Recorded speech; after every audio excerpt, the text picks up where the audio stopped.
Good morning. Pagka tingnan niyo itong pusang ito, sabi ng mga matatanda, pagka naghihilamos daw itong ganitong pusa ay may darating na bisita. Yun ang naging paniniwala noon. Ay malimit maghilamos itong mga pusang ito. Bagay may narating nga rin mga bisita ng mga mga pamangkin ng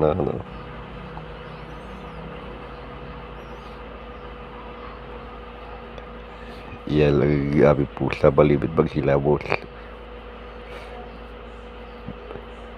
Baka may dumating ka bisita.